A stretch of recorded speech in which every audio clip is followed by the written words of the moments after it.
Hello everyone, welcome to AKSIS Daily Hindu Newspaper Analysis. This is Santosh Koka. ఈ రోజు 8th Jan 2025 కి సంబంధించి important topics అనేవి చూద్దాం. ఫస్ట్, పాకిస్తాన్ యొక్క ఆఫ్ఘన్ వ్యూహానికి సంబంధించి ఒక ఇంపార్టెంట్ ఎడిటోరియల్. దారి తప్పిన ఉదారవాదిగా కెనడా ప్రధానమంత్రి ట్రూడోకి సంబంధించి ఒక ఇంపార్టెంట్ ఎడిటోరియల్. రక్షణ రంగంలో బలోపేతమవుతున్న ఇండో అమెరికా సంబంధాల గురించి ఒక ఇంపార్టెంట్ ఆర్టికల్. వచ్చే వారం చైనాను సందర్శించనున్న శ్రీలంక ప్రెసిడెంట్కి సంబంధించి డీలింగ్స్ ఏంటి అనే దాని మీద మనం ఒక ఇంపార్టెంట్ ఎడిటోరియల్. సమాచార కమిషనర్ నియామకంలో జాప్యం ఎందుకు జరుగుతుంది అనే కంటెక్స్ట్లో సుప్రీంకోర్టు ఎందుకు నిలదీసిందనే భాగంలో మనం ఈ పాలిటిక్స్ సంబంధించి ఇంపార్టెంట్ ఆర్టికల్ చూద్దాం. 4 ఏళ్ల కనిష్టానికి 6.4% తగ్గిన జీడిపికి సంబంధించి కూడా ఆర్థిక వ్యవస్థకు సంబంధించి ఇంపార్టెంట్ టాపిక్ అయితే చూద్దాం. రైట్, సో ఈరోజు first important topic, the rebounding of Pakistan's Afghan strategy. ఇది ముఖ్యంగా ఇంటర్నేషనల్ రిలేషన్స్ వైజ్ మనం కవర్ చేసుకోవచ్చు. ఆఫ్ఘనిస్తాన్ పాకిస్తాన్కి సంబంధించి డిస్ప్యూట్స్ సంబంధించి ఇక్కడ ఫోకస్ చేస్తే ఏమున్నాయి అనేది మనం ఇక్కడ ఇంటర్నేషనల్ రిలేషన్స్ వైజ్ కంటెక్స్ట్. ఇక్కడ ఆఫ్ఘనిస్తాన్లో ముఖ్యంగా పాకిస్తాన్కి సంబంధించి కొన్ని వ్యూహాత్మక రచనలు అయితే చేస్తుంది. దాని నేపథ్యంలో మనకి ఇక్కడ పాకిస్తాన్ ఆఫ్ఘన్ వ్యూహం అనేది తిరోగమనం చెందుతుందా అనే కంటెక్స్ట్లో మనం ఇక్కడ చూడొచ్చు. అయితే రీసెంట్ క్లాషెస్ అయితే పాకిస్తాన్ ఆఫ్ఘనిస్తాన్ మధ్య కొంత వర్స్ట్ రిలేషన్స్ అనేవి మనకి నేపథ్యంలో చూడొచ్చు. మేజర్గా యాక్టివిటీస్ ఏవైతే ఉన్నాయో తెహ్రీక్ ఈ తాలిబాన్ పాకిస్తాన్ కావచ్చు, అదేవిధంగా ఆఫ్ఘన్ తాలిబాన్ మధ్య కావచ్చు. రైట్, ఈ రెండు మనకి ఇక్కడ మేజర్గా ప్రధానంగా చెప్పుకోవచ్చు. ఒక పక్క పాకిస్తాన్ మిలిటరీ ఏం చెప్తుంది, సిగ్నిఫికెంట్ నెంబర్ ఆఫ్ క్యాజువాలిటీస్ కావచ్చు, కొన్ని ఆపరేషన్స్ కావచ్చు, టెర్రరిస్ట్స్కి అగెనిస్ట్గా మేము జరుపుతున్నాం అని చెప్తుంది. కానీ ఇంకా ఈ సవాళ్ళు ఏవైతే ఉన్నాయో ఫేస్ చేస్తున్నారు చాలామంది. క్రాస్ బోర్డర్ టెర్రరిజం అనేది మనకి పెరుగుతుంది కూడా. రైట్, సో అయితే ఇక్కడ బ్యాక్గ్రౌండ్ ఇన్ఫర్మేషన్ అనేది మనం ప్రధానంగా ఫోకస్ చేయాలి. ఇక్కడ మనం ఎగ్జామినేషన్ పాయింట్ ఆఫ్ వ్యూలో దురండ్ లైన్ డిస్ప్యూట్ గురించి మనం తెలుసుకోవాలి. ఇది 1893లో ఈ దురండ్ లైన్ అనేది డ్రా చేయడం జరిగింది. ఒక కంటెంటియస్ బార్డర్ అనేది పాకిస్తాన్ ఆఫ్ఘనిస్తాన్ మధ్య. రైట్, సో అంటే 1893 దురండ్ లైన్ అనేది పాకిస్తాన్ మరియు ఆఫ్ఘనిస్తాన్ మధ్య ఒక వివాదాస్పద సరిహద్దుగా మనం చెప్పొచ్చు. రైట్, ఆఫ్ఘనిస్తాన్ చారిత్రాత్మకంగా దీన్ని చట్టబద్ధమైన సరిహద్దుగా అంగీకరించడానికి నిరాకరించింది. అయితే ఇది వీటి వల్ల ఇంకా సరిహద్దు సంఘర్షణ అయితే మనం ఇంకా కొనసాగుతూనే ఉన్నాయి. అది మేజర్గా ఇక్కడ బ్యాక్గ్రౌండ్గా చెప్పుకోవచ్చు. ఇంకొకటి ఇంపార్టెంట్, మనకి ఇక్కడ తెహ్రీక్ తాలిబాన్ పాకిస్తాన్కి సంబంధించి, అదేవిధంగా ఆఫ్ఘన్ తాలిబాన్కి సంబంధించి రిలేషన్స్ అనేవి కూడా మనం ఇక్కడ తెలుసుకోవాలి. ఇక్కడ పాకిస్తాన్ సపోర్ట్ చేస్తున్న ఆఫ్ఘన్ తాలిబాన్ ఎవరైతే ఉన్నారో, ఇక్కడ పాకిస్తాన్ సపోర్ట్ చేస్తూ ఆఫ్ఘనిస్తాన్కి సంబంధించిన తాలిబాన్లు ఇన్ఫ్లుయెన్స్ చేయగలుగుతున్నారు ఆఫ్ఘనిస్తాన్లో, అది ప్రధానంగా చెప్పుకోవచ్చు. అదేవిధంగా తాలిబాన్ తిరిగి రావడం అయితే పాకిస్తాన్ ఊహించని వ్యూహాత్మక ప్రయోజనాన్ని ఇచ్చిన అవకాశం అయితే లేదు. ఎందుకంటే ఒక పక్క ఈ తాలిబాన్ పాకిస్తాన్ ఏదైతే ఉందో అది చాలా సవాలుగా వీళ్ళకి ముందు ఉంది. రైట్, అయితే కరెంట్ ఇష్యూస్ పరంగా మనం ఇక్కడ ప్రజెంట్ ఏం జరుగుతుందనే నేపథ్యంలో మనం చూస్తే పాకిస్తాన్ కౌంటర్ టెర్రరిజం ఎఫర్ట్స్ ఎలా ఉన్నాయి అనేది మనం ఇక్కడ అర్థం చేసుకుంటే, ఎన్ని ఎక్స్టెన్సివ్ మిలిటరీ ఆపరేషన్ చేసినప్పటికీ పాకిస్తాన్ అనేది ఈ టీటీపీని నిరోధించడం చాలా కష్టంగా ఉంది. రైట్, సో అదే ఇక్కడ మనం చూసుకోవచ్చు. పాకిస్తాన్ చాలా కష్టపడుతుంది దీన్ని అరికట్టడానికి. రైట్, అయితే డిప్లొమాటిక్ ఫెయిల్యూర్ సంబంధించి కూడా మనం ఇక్కడ మాట్లాడాలి. రీసెంట్ ఎయిర్ స్ట్రైక్స్ ఏవైతే ఉన్నాయో పాకిస్తాన్ ఆఫ్ఘనిస్తాన్లో చేసింది, అవి ఇంకా టెన్షన్స్ అనేవి పెరిగేలా చేసింది. రైట్, సో అయితే ఇక్కడ దురండ్ రేఖను ఏదైతే సరిహద్దుగా గుర్తించడానికి నిరాకరిస్తూ ఆఫ్ఘనిస్తాన్ ప్రతీకారం తీర్చుకుంటుందనే నేపథ్యంలో కూడా ఇది మనం ఇక్కడ చెప్పచ్చు. అయితే ఆఫ్ఘనిస్తాన్కి సంబంధించి మనకి ఏంటి ఆలోచనలు అంటే, ఇక్కడ గ్రేటర్ పస్తూనిస్తాన్గా మనం ఇక్కడ చెప్పచ్చు. అంటే పస్తూనిస్తాన్ అంటే ఇక్కడ ఒక ప్లేస్గా చెప్పుకోవచ్చు, హిస్టారికల్ రీజియన్గా. మనకి ఈ క్రాస్ రోడ్స్ ఏవైతే ఉన్నాయో సెంట్రల్ అండ్ సౌత్ ఏసియాకి సంబంధించి మనం చూడొచ్చు. ఇది ముఖ్యంగా ఇరానియన్ ప్లాట్యూ దగ్గర ఇది లొకేట్ చేయబడింది. ఇది పాస్తూన్ పీపుల్ ఎవరైతే ఉన్నారో సదర్న్ అండ్ ఈస్టర్న్ ఆఫ్ఘనిస్తాన్ సంబంధించి కావచ్చు, పాకిస్తాన్ నదర్న్ వెస్టర్న్ పాకిస్తాన్కి సంబంధించి కావచ్చు, ఈ ప్రజలు ఎక్కువగా అక్కడ ఉంటారు. పాస్తో లాంగ్వేజ్ అనేది మాట్లాడతారు, రైట్. సో ఈ ఐడెంటిటీ అనేది వీటి మీద ఆధారపడి ఉంది. ఈ పాస్తూనిస్తాన్ ఏదైతే ఉందో, గ్రేటర్ పాస్తూనిస్తాన్గా తీసుకురావాలన్న ఐడియా ఏదైతే ఉందో అది పాకిస్తాన్కి ఒక ముప్పుగా మారింది. సో దీనికి సంబంధించి ఇక్కడ ఈ గొడవలు అయితే జరుగుతున్నాయి. అయితే ఆఫ్ఘనిస్తాన్ తాలిబాన్ అయితే ఈ పాస్తూన్ నేషనలిస్ట్ సెంటిమెంట్స్ ఏవైతే ఉన్నాయో వాటిని తగ్గించే విధంగా, అణగదొక్కే విధంగా ట్రై చేస్తున్నారు, కానీ కుదరట్లేదు, రైట్. సో అయితే ఇక్కడ ఇంప్లికేషన్స్ అనేవి, అంటే ప్రభావాలు ఏమున్నాయి అనేది మనం ఇక్కడ అర్థం చేసుకుంటే, ఈ ఆఫ్ఘనిస్తాన్ కావచ్చు, పాకిస్తాన్ కావచ్చు, వీళ్ళిద్దరు రిలేషన్స్ అనేవి, సెక్యూరిటీ క్రైసిస్ అనేది పెరుగుతుంది అనేది ఇక్కడ మనం చెప్పుకోవచ్చు. అంటే పాకిస్తాన్ స్ట్రాటజీ వ్యూహం ఏదైతే ఉందో ఆఫ్ఘనిస్తాన్ తాలిబాన్కి సంబంధించి ఒక ప్రాక్సీగా తీసుకుంటుంది, రైట్. సో ఇది మేజర్గా వాళ్ళిద్దరి మధ్య రిలేషన్స్ పక్కన పెడితే డీపర్ సెక్యూరిటీ క్రైసిస్ ఏర్పడే అవకాశం అయితే ఉంది. అదేవిధంగా ఇంటర్నేషనల్ రిలేషన్స్ స్ట్రెయిన్ అయ్యే అవకాశం ఉంది. పాకిస్తాన్ ఐసోలేషన్ ఫేస్ చేస్తుంది, ఒంటరితనాన్ని ఫేస్ చేస్తుంది ఇప్పుడు పాకిస్తాన్. ఒక పక్క ఆఫ్ఘనిస్తాన్కి సంబంధించి, చుట్టుపక్కల ఇండియా సంబంధించి, ఇలాంటి ఇతర దేశాలకు సంబంధించి, అంటే ఇక్కడ తాలిబాన్ లెడ్ ఆఫ్ఘనిస్తాన్కి సంబంధించి ఇన్ఫ్లుయెన్స్ చేయడానికి ఓన్లీ పరిమితమైన ఆప్షన్సే పాకిస్తాన్కి ఉండడం గమనార్హం, రైట్. సో అయితే next important editorial, wayward liberal. So రీసెంట్గా మనకి దారి తప్పిన ఉదారవాదిగా ఈ ప్రధానమంత్రి, కెనడా ప్రధానమంత్రి ట్రూడోని మనం ఇక్కడ చెప్పొచ్చు. ఇది ఇంటర్నేషనల్ రిలేషన్స్ వైజ్ మనం కవర్ చేసుకోవచ్చు. ముఖ్యంగా కంటెక్స్ట్ ఏంటి? సో ప్రధానమంత్రిగా ఇతను విఫలమయ్యారు రీసెంట్గా, రైట్. సో ఇతన్ని గద్దె దింపిన సంఘటనలు ఏంటి, కొన్ని ఇంపార్టెంట్ ఇష్యూస్ ఏంటి, దాని మీద మనం ఫోకస్ చేయాలి. కానీ ఎగ్జామినేషన్ పర్పస్లో ఇది ఇంపార్టెంట్ కాదు. బట్ ఇక్కడ ఇండియా కెనడా రిలేషన్స్ వైజు ఏ ఇష్యూస్ జరిగాయి అనే దాని మీద క్వశ్చన్స్ అడిగే అవకాశం ఉంది. అయితే ఇక్కడ rise and fall of Justin ట్రూడోకి సంబంధించి మనం అర్థం చేసుకోవాలి. ఫస్ట్ అతని రైజ్ ఎలా స్టార్ట్ అయింది ప్రయాణం అనేది. 2015లో అతను ఈ కెనడాకి సంబంధించి ప్రధానమంత్రిగా భారీ మద్దతుతో ఎంపికయ్యారు 2015లో. అతని ప్రజాదరణ ఏదైతే ఉందో ఆ రోజుల్లో చాలా తీవ్ర స్థాయికి చేరుకుంది. కానీ వివిధ విధాన సమస్యల కారణంగా కాలక్రమేణా అది క్షీణించడం జరిగింది, ఇప్పుడు వెళ్ళిపోవడం జరిగింది, రైట్. సో నెక్స్ట్ మనకి ఇక్కడ బ్యాక్గ్రౌండ్ అనేది, ఇక్కడ పాలసీస్ సంబంధించి కొంత బ్యాక్గ్రౌండ్ అనేది చూస్తే, ఇక్కడ ట్రూడో ఎవరైతే ఉన్నారో అతను మాజీ ప్రధాని పీరీ ట్రూడో కుమారుడు ట్రూడోగా మనం ఇక్కడ పిలుస్తాం, రైట్. ఇతను ప్రపంచ ఉదారవాదిగా ఆదర్శాలకు విజ్ఞప్తి చేశారు అందరికీ, రైట్. సో ఆర్థిక వ్యయం కావచ్చు, కొన్ని వలసలపై ఆయన తీసుకున్న విధానాలు చాలా వివాదాస్పదం అవ్వడం మనం చూసాం, రైట్. అతని సాంస్కృతిక ఉదారవాదం కావచ్చు, లేదా ప్రజా విమర్శలకు ప్రతిస్పందనంగా గణనీయమైన ఎదురుదెబ్బ అయితే అతనికి తగిలిందనేది చెప్పుకోవచ్చు, రైట్. సో అయితే ఇక్కడ ఇంపాక్ట్ ఏంటి? ఇప్పుడు ఇతని ప్రధానమంత్రిగా దింపేశారు. అయితే దీనివల్ల కెనడియన్ పాలిటిక్స్లో, అంటే కెనడాకు సంబంధించిన రాజకీయాల్లో ప్రభావం ఏంటి అనేది ఇక్కడ అర్థం చేసుకుంటే, ట్రూడో రాజీనామా అనేది లిబరల్ పార్టీకి చాలా తక్కువ పాయింట్లు అయితే ఇక్కడ కనిపించాయి. అయితే ఇది ఇప్పుడు కేవలం 15% ప్రజాదరణ కలిగి ఉందనేది కూడా ఇక్కడ తెలుస్తుంది. అయితే అతని వారసుడు పార్టీని పునరుద్ధరించడంలో, లేదా కెనడా యొక్క అంతర్జాతీయ సంబంధాలను మెరుగుపరచడంలో చాలా సవాళ్ళు అయితే ఎదుర్కోవాల్సి వస్తుందనేది కూడా చెప్తున్నారు. ఇందులో ముఖ్యంగా యుఎస్ కావచ్చు, ఇండియాతో కావచ్చు, రైట్. సో ఇది ఒక ఇంపార్టెంట్ ప్రభావంగా మనం చెప్పుకోవచ్చు. నెక్స్ట్ కెనడా ఇండియా రిలేషన్స్ గురించి కూడా మనం ఇక్కడ మాట్లాడాలి. ఇదే మన మెయిన్స్ పాయింట్ ఆఫ్లో మనకి కంపల్సరీ ఇంపార్టెంట్, రైట్. సో ఇక్కడ ట్రూడో సపోర్ట్ అయితే మనకి ముఖ్యంగా ప్రధానంగా చెప్పుకుంటే, ట్రూడో సపోర్ట్ అనేది సిక్కు తీవ్రవాదులకు ట్రూడో మద్దతు అనేది మనం చూసాం. భారతీయ ఏజెంట్లపై ఆరోపణలు, భారతదేశంతో ఇలా ఈ విధంగా మన సంబంధాలు అయితే దెబ్బతిన్నాయి. సో కొత్త నాయకుడు మన దౌత్య సంబంధాలను మెరుగుపరచగలిగే అవకాశం అయితే ఉందనేది కూడా వేచి చూస్తున్నాం, రైట్. సో అయితే నెక్స్ట్ ఫ్యూచర్ పొలిటికల్ ల్యాండ్స్కేప్ సంబంధించి మాట్లాడుకుంటే, ఇక్కడ పియరీ పోయిలీవ్రే ఆధ్వర్యంలో కన్జర్వేటివ్ పార్టీ ఊపందుకుంటుంది కాబట్టి భవిష్యత్ ఎన్నికల్లో భారీ విజయాన్ని సాధించగలదు అనేది కూడా ఇక్కడ చెప్తున్నారు. అంటే ముందున్న పార్టీ కన్జర్వేటివ్ పార్టీ ఏదైతే ఉందో ఆ పార్టీ ఆధ్వర్యంలో పియరీ పోయిలీవ్రే ఉన్నారు కాబట్టి భవిష్యత్తులో అతను ప్రధానమంత్రి అయ్యే అవకాశాలు కూడా ఉన్నాయని చెప్తున్నారు, రైట్. అయితే కెనడా ఇండియా రిలేషన్స్ సంబంధించి మనం చారిత్రాత్మకంగా కొన్ని స్నేహపూర్వకంగా సంబంధాలు ఉండేవి.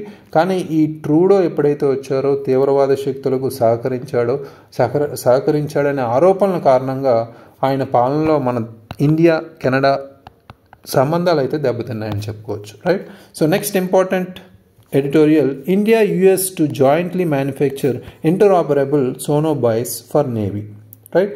సో ఇది నావికాదళం కోసం ఇంటరాపరబుల్ సోనోబాయ్లను సంయుక్తంగా తయారు చేయడానికి భారతదేశం యుఎస్ అనేవి అంగీకరించాయి అనేది ఇక్కడ చూడవచ్చు.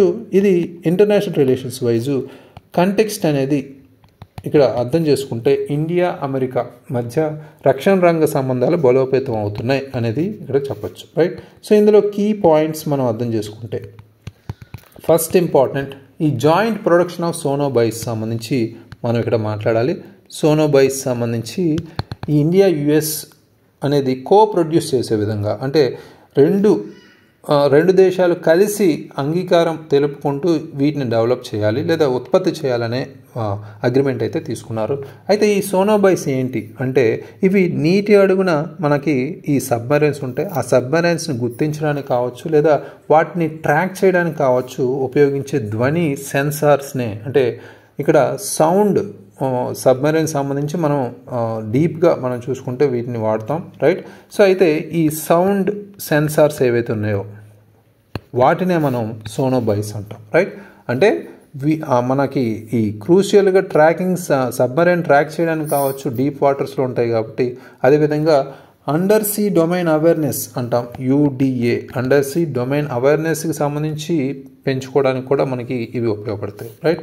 సో నెక్స్ట్ మనకి ప్రొడక్షన్ పార్ట్నర్స్ సంబంధించి మనం ఇక్కడ మాట్లాడుకుంటే యుఎస్లో అయితే ఆల్ట్రా మ్యారిటైమ్ అని, ఇండియాలో అయితే మనకి భారత్ డైనమిక్స్ లిమిటెడ్ అని ఈ కంపెనీలు మనకి మేక్ ఇన్ ఇండియా ఇనిషియేటివ్ని ఫాలో అవుతూ ఈ ప్రొడక్షన్ అనేది యుఎస్లోను ఇండియాలోనూ మనకి ఉత్పత్తి చేయబోతున్నాయి, రైట్. అయితే సిగ్నిఫికెన్స్ ఏంటి, అసలు ఈ ప్రాముఖ్యత ఏంటి అనేది ఇక్కడ అర్థం చేసుకుంటే ఈ సోనోబాయ్స్ అనేవి ఇంటరాపరబుల్గా ఉంటాయి. అంటే యుఎస్లో ఇండియన్ నేవీస్లో ఇవి మనకి ఆపరేట్ చేసే విధంగా మనకి ఉంటాయి. అదేవిధంగా ఇతర కోఆర్డినేషన్స్ ఏవి ఉన్నాయో, అంటే ఇండియా యుఎస్ కాకుండా ఇంకేమున్నాయి, జపాన్ అండ్ ఆస్ట్రేలియా, ఈ దేశాల్లో కూడా ఇవి ఉపయోగించుకోవచ్చు అనమాట, రైట్. అందుకనే వీటిని ఇంటర్ ఆపరబుల్ అంటాం, రైట్. సో అయితే ఈ డిఫెన్స్ కోఆపరేషన్ ఏదైతే ఉందో ఇండో పసిఫిక్ రీజియన్కి సంబంధించి దాన్ని కూడా మనం మెరుగుపరిచే విధంగా వీటిని ఉపయోగించుకోవచ్చు, రైట్. సో నెక్స్ట్ మనకి ఇంటర్ ఆపరబిలిటీ గురించి కూడా ఇక్కడ మనం మాట్లాడాలి. అంటే ఇంటర్ ఆపరబిలిటీకి సంబంధించి ఇక్కడ సోనోబాయ్స్ అనేవి కొన్ని వేరియస్ మిలిటరీ ప్లాట్ఫామ్స్లో కూడా ఉపయోగిస్తాం. అంటే ఇంటరాపరబిలిటీ అంటే వేరే వేరే దేశాలు ఉపయోగించడమే కాకుండా కొన్ని మిలిటరీ ప్లాట్ఫామ్స్ సంబంధించి, ఫర్ ఎగ్జాంపుల్ P8 కావచ్చు, MH-60R, అదేవిధంగా MQ-9B సీ గార్డియన్కి సంబంధించి కావచ్చు. ఇలాంటి వాటిలో ఈ మల్టిపుల్ నేషన్స్ ఇక్కడ ఈ రీజియన్ సంబంధించి ఆపరేట్ చేస్తున్నారు కాబట్టి ఇంటరాపరబిలిటీ అనే పేరు వచ్చింది, రైట్. సో నెక్స్ట్ ఈ కంటెక్స్ట్ అనేది మనం అర్థం చేసుకుంటే రీజనల్ సెక్యూరిటీ అనేది ఇక్కడ ప్రధానంగా చెప్పుకోవచ్చు. ఈ కోఆపరేషన్ ఏదైతే ఉందో మన కన్సర్న్స్, ముఖ్యంగా చైనా నేవల్ ప్రెజెన్స్ని ఎక్స్పాండ్ చేస్తూ పోతుంది ఇండియన్ ఓషన్ రీజియన్లో. దీని మీద ఇండియా ఆందోళన అయితే వ్యక్తపరుస్తుంది కాబట్టి దీనికి సంబంధించి మనకు ఒక ఇంపార్టెంట్గా ఇది చెప్పుకోవచ్చు. అదేవిధంగా మనకి క్వాడ్ గ్రూపింగ్ సంబంధించి డిఫెన్స్ టైస్ ఏవైతే ఉన్నాయో వాటిని స్ట్రెంథెన్ చేయడానికి కూడా ఇవి ఉపయోగపడుతుంది, రైట్. సో నెక్స్ట్ మనకి డిఫెన్స్ కోఆపరేషన్ని మనం ఇంకా బ్రాడర్గా ముందుకు తీసుకెళ్లే విధంగా కూడా ఇది ఉపయోగపడుతుంది. ఈ కొలాబరేషన్ ఏదైతే ఉందో అది యుఎస్ ఇండియా డిఫెన్స్ పార్ట్నర్షిప్, మనకి యుఎస్ ఇండియా ముఖ్యంగా ఆన్ క్రిటికల్ ఎమర్జింగ్ టెక్నాలజీస్ అనే అగ్రిమెంట్కి సంబంధించి మనం మే 2022లో దీన్ని లాంచ్ చేసుకున్నాం, రైట్. దీనికి సంబంధించి బ్రాడర్గా మన డిఫెన్స్ కోఆపరేషన్ ఇంకా ముందుకు తీసుకెళ్లే విధంగా ఇది తీసుకెళ్తున్నాం, right. So next important article, Dissanayake to visit China next week, India terms its ties with Sri Lanka buoyant, right. ఇది కూడా మనం ఇంటర్నేషనల్ రిలేషన్స్ వైజ్ మనం కవర్ చేసుకోవచ్చు. వచ్చే వారం చైనాను సందర్శించనున్న దిశనాయికే శ్రీలంక ప్రెసిడెంట్. సో శ్రీలంకతో సంబంధాలను కూడా మనం భారతదేశం ఉత్సాహంగా పేర్కొంది, రైట్. సో అయితే ఇక్కడ కంటెక్స్ట్ అనేది మనం అర్థం చేసుకుంటే శ్రీలంక ప్రెసిడెంట్ విజిట్ అనేది డేట్స్తో పాటు మనం చూస్తే జాన్ 14 నుంచి 17 వరకు ఇక్కడ చైనాకి విజిట్ అవ్వబోతున్నారు శ్రీలంక ప్రెసిడెంట్ అనూర కుమార దిశనాయికే, రైట్. సో ఇది అతని సెకండ్ విజిట్గా మనం ఇక్కడ చెప్పుకోవచ్చు. ఫస్ట్ విజిట్ మనకి డిసెంబర్ 2024 ఇండియాకి రావడం జరిగింది, రైట్. అయితే కీ ఫోకస్ ఏరియాస్ ఏంటి ఇక్కడ అవి మనం ఫోకస్ చేయాలి. ఇక్కడ ఇండియాకి మనకి శ్రీలంకకి ఆల్రెడీ మన ఏంటి సంబంధాలు రీసెంట్గా విజిట్ అయినప్పుడు చూసాం. అయితే చైనాకి విజిట్ అవ్వబోతున్నారు కాబట్టి శ్రీలంక చైనా రిలేషన్స్ వైజ్ ఇక్కడ మెయిన్ ఫోకస్ అనేది డెప్ట్ ట్రీట్మెంట్ మీద పెట్టబోతున్నారు.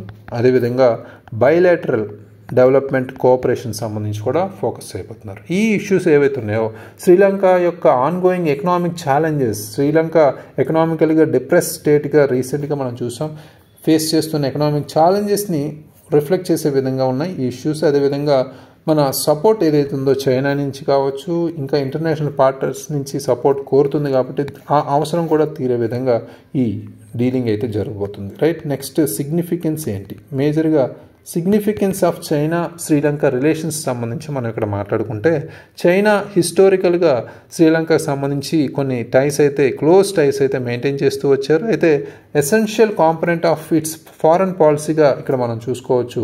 అయితే మార్క్సిస్ట్ లెనినిస్ట్ రూట్స్ ఉన్న ఈ రూలింగ్ పార్టీ ఏదైతే ఉందో నేషనల్ పీపుల్స్ పవర్ ఎన్పీపీ పార్టీగా పిలిచే ఈ పార్టీ ప్రత్యేకించి ఇప్పుడు అనుర కుమార దిశనాయక ఉన్న పార్టీకి సంబంధించి చూస్తే ఇతను ప్రో చైనాగా పేరు పొందినప్పటికీ ఇతని పార్టీ ముఖ్యంగా నాన్ అలైన్డ్ ఫారెన్ పాలసీని తీసుకురాబోతున్నారు. రైట్, అంటే శ్రీలంకాస్ నేషనల్ ఇంట్రెస్ట్ సంబంధించి ఇక్కడ మోర్ నాన్ అలైన్డ్ ఫారెన్ పాలసీని ముందుకు తీసుకెళ్లే విధంగా ఉన్నారు, దృష్టి సారించబోతున్నారు. అంటే అలీన విదేశాంగ విధానం వైపు మాత్రమే కదిలే విధంగా ఫోకస్ చేస్తున్నారని చెప్పుకోవచ్చు. అయితే ఒక పక్క మన శ్రీలంక అదేవిధంగా ఇండియా రిలేషన్స్ ఏ విధంగా ఉన్నాయనేది కూడా ఇక్కడ మనం ఫోకస్ చేయాలి. అంటే రీసెంట్ విజిట్ సంబంధించి మనం చూసుకోవచ్చు, పాజిటివ్ అండ్ బయోవెంట్ అవుట్లుక్తో మనం స్ట్రెంథెండ్ రిలేషన్స్తో మళ్ళీ కొత్త ప్రభుత్వం రావడం మనకి రెన్యూ రిలేషన్స్గా మనం ముందు చెప్పుకోవచ్చు. ఎందుకంటే శ్రీలంకతో తన భాగస్వామ్యానికి సంబంధించి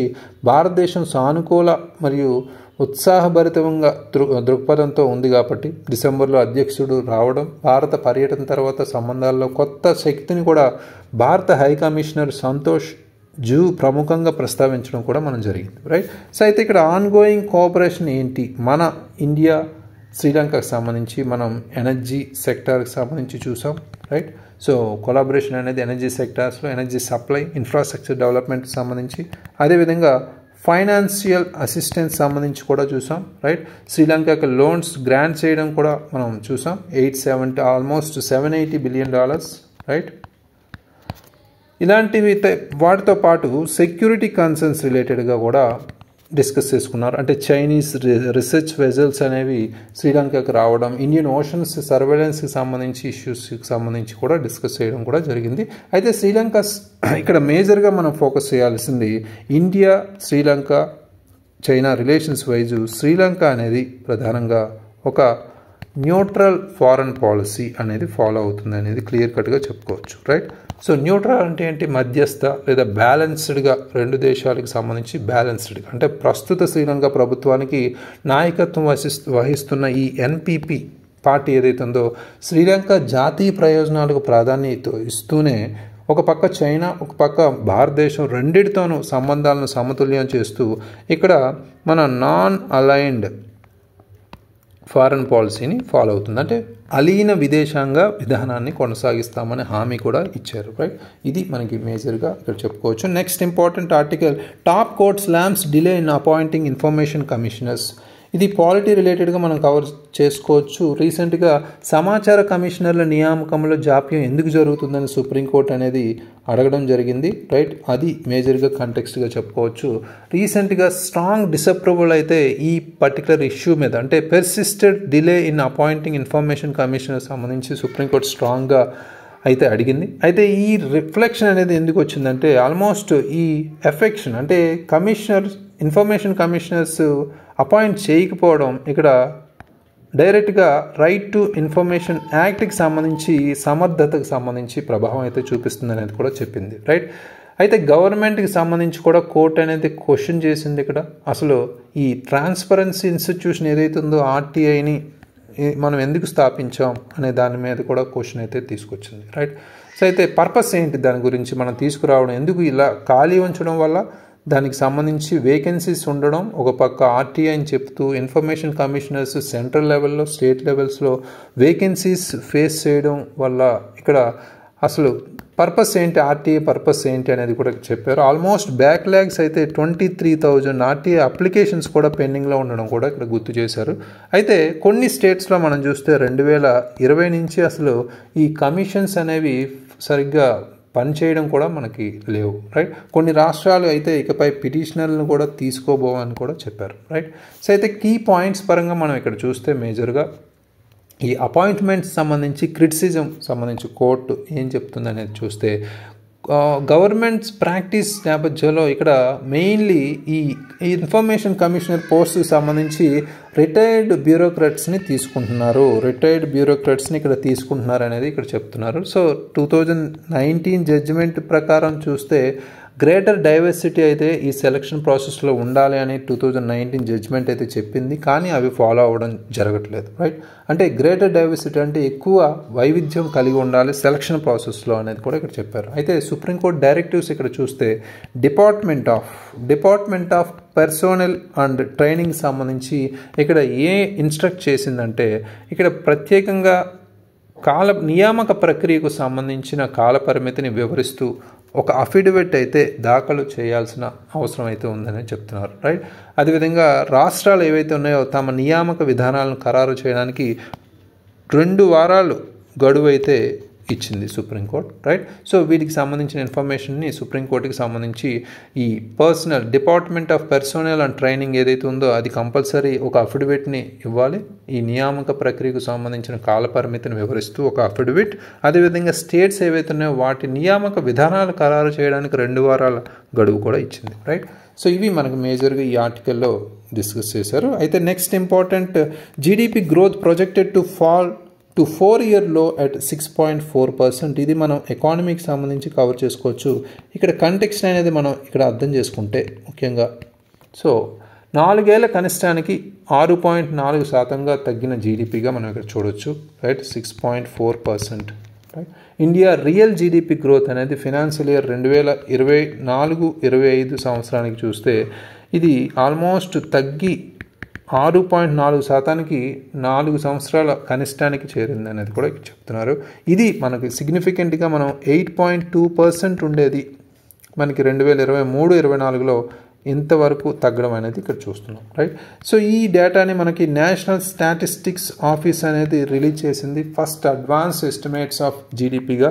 కొంత షార్ప్ స్లోడౌన్ అయితే కొన్ని ఎకనామిక్ సెక్టార్స్లో చూపించింది, అవేంటో మనం ఇక్కడ ఇంపార్టెంట్గా చూద్దాం. ఫస్ట్ ఓవరాల్ గ్రోత్ అనేది మనం చూస్తే ఓవర్వ్యూకి సంబంధించి ఇక్కడ ఓవరాల్ జీడిపిలో మనం చూస్తే 6% ఫస్ట్ హాఫ్లో మనకి ఫినాన్షియల్ ఇయర్కి సంబంధించి 6% గ్రో అవుతుందని, అదేవిధంగా సెకండ్ హాఫ్లో మనం చూస్తే 6.8%కి రీచ్ అయ్యే అవకాశం అయితే ఉందనేది కూడా చెప్తున్నారు. ఇక్కడ real GVA gross value added సంబంధించి ఎక్స్పెక్టెడ్ రైజ్ అనేది 6.4%గా ఇక్కడ చెప్పారు. లాస్ట్ ఇయర్ అయితే ఇది 7.2% ఉంది, రైట్. సో అయితే నెక్స్ట్ సెక్టార్ వైజ్ గ్రోత్ అనేది మనం ఇక్కడ అర్థం చేసుకుంటే పర్ఫార్మెన్స్ అగ్రికల్చర్లో చూస్తే ఎక్స్పెక్టెడ్ గ్రోత్ అనేది 3.8% అనేది గ్రో అయ్యే అవకాశం ఉందంటున్నారు. అది ప్రీవియస్ ఇయర్ 2023-24లో చూస్తే ఇది 1.4% మాత్రమే ఉంది, రైట్. ఇది ఇక్కడ గమనించాలి. అగ్రికల్చర్ అంతా కొంత బెటర్. నెక్స్ట్ మనకి పబ్లిక్ అడ్మినిస్ట్రేషన్ కావచ్చు, అదేవిధంగా డిఫెన్స్ కావచ్చు అండ్ అదర్ సర్వీసెస్లో చూస్తే ఎస్టిమేటెడ్ గ్రోత్ అనేది 9.1%కి చూడొచ్చు compare to 7.8% last year, right. So next మనకి మ్యానుఫ్యాక్చరింగ్కి సంబంధించి కూడా ఇక్కడ మాట్లాడుకుంటే ముఖ్యంగా ఇది స్లో డౌన్గానే ఉంది. గ్రోత్ అనేది ఆల్మోస్ట్ 9.9% నుంచి హాఫ్గా తగ్గుతుంది ఇక్కడ, అంటే ఆల్మోస్ట్ 5.3%గా మనం ఇక్కడ 2024-25లో చూడొచ్చు. 9.9% అనేది 2023-24లో ఉంది, రైట్. ఇక్కడ 2024-25 క్యాలిక్యులేషన్ ప్రకారం 5.3%కి ఈ తయారీ రంగం గ్రోత్ అనేది తగ్గింది, రైట్. అదేవిధంగా మైనింగ్ అండ్ క్వారీయింగ్ కూడా మనం ఇక్కడ చూస్తే ఎక్స్పెక్టెడ్ గ్రోత్ అనేది 2.9% అనేది తగ్గింది. ఎక్కడి నుంచి 7.1% ఉన్నది ప్రీవియస్ ఇయర్లో, 2.9% తగ్గడం కూడా ఇక్కడ గమనార్హం. నెక్స్ట్ మనకి ఇన్వెస్ట్మెంట్ కన్సర్న్స్ అనేవి కూడా ఇక్కడ మనం ఫోకస్ చేయాలి, రైట్. ఇక్కడ గ్రాస్ ఫిక్స్డ్ క్యాపిటల్ ఫార్మేషన్ గురించి మాట్లాడుకుంటే గ్రోత్ అనేది ఇక్కడ ఎక్స్పెక్టెడ్ టు స్లోగా చెప్తున్నారు, అంటే slow down 6.4% from 9% in 2023 to 24, right. So అంటే ఇక్కడ ప్రైవేట్ సెక్టర్ ఇన్వెస్ట్మెంట్ అనేది తగ్గుతుంది, లేదా గవర్నమెంట్ క్యాపిటల్ ఎక్స్పెండిచర్ అనేది కూడా తగ్గుతుంది అనే సూచన అనేది ఇక్కడ మనకి క్లియర్ కట్గా తెలుస్తుంది, రైట్. నెక్స్ట్ మనకి కన్జంప్షన్ ట్రెండ్స్ ఎలా ఉన్నాయి, కన్జంప్షన్ అనేది కూడా మనకి ఇక్కడ చాలా important, right. Private final consumption సంబంధించి ఎక్స్పెక్టెడ్ గ్రోత్ ఏంటి అంటే 7.3%గా చెప్తున్నారు. ఇది లాస్ట్ ఇయర్ 4% ఉంది, రైట్. ఇది హౌస్ హోల్డ్ స్పెండింగ్ ఏదైతే ఉందో second half of the year increase అవుతుంది అనేది కూడా ఇక్కడ చెప్పొచ్చు. నెక్స్ట్ మనకి గవర్నమెంట్ ఫైనల్ కన్జంప్షన్ చూసుకుంటే ఎస్టిమేటెడ్ రైజ్ అనేది 4.1% అయితే ఉంది. ఇది లాస్ట్ ఇయర్ అయితే 2.5%గా చెప్పుకోవచ్చు. అంటే కొంత ఇంక్రీజ్ అయితే ఇక్కడ కనిపిస్తుంది, రైట్. సో మనకి అయితే ఛాలెంజెస్ ఏమున్నాయి అనేది, ఇక్కడ సవాళ్ళు ఏమున్నాయి అనేది మనం ఇక్కడ అర్థం చేసుకోవాలి మేజర్గా. అంటే ఇక్కడ జీడిపి వృద్ధిలో క్షీణత, ముఖ్యంగా 2024 రెండవ త్రైమాసికంలో మనం ఈ మందగమనం అనేది మనం చూస్తున్నాం. అయితే రాబోయే ఆర్థిక సంవత్సరంలో వృద్ధిని 7% మనం లేదా అంతకంటే ఎక్కువ పునరుద్ధరించడానికి సవాలుగా మనం చెప్పుకోవచ్చు. అయితే అధిక వడ్డీ రేట్లు కావచ్చు, కొంత మందగిచ్చిన ఆర్థిక ఉద్దీపన కావచ్చు, లేదా ప్రైవేటు రంగ పెట్టుబడుల మందగింపు కావచ్చు, ఈ సమస్యలు అయితే కొంత దోహదపడ్డాయని చెప్తున్నారు. వీటిని రెక్టిఫై చేసుకుంటే మనం ఈ సవాల్ని మనం స్వీకరించవచ్చు ఈజీగా, రైట్. అంటే ఇక్కడ మేజర్గా హై ఇంట్రెస్ట్ రేట్స్ కావచ్చు, స్లోవర్ ఫిస్కల్ స్టిమ్యులస్ కావచ్చు, ఈ స్లగ్గిష్ ప్రైవేట్ సెక్టర్ ఇన్వెస్ట్మెంట్ కావచ్చు, ఇవే ఇష్యూస్గా ఉన్నాయి కాబట్టి వీటి మీద ఫోకస్ చేస్తే సరిపోతుంది అంటున్నారు, రైట్. సో ఇవి మనకి ఈరోజు important articles with information, prelims and mains రిలేటెడ్గా ఇంపార్టెంట్గా ఫోకస్ చేయండి. Please revise it. Thank you very much. All the very best.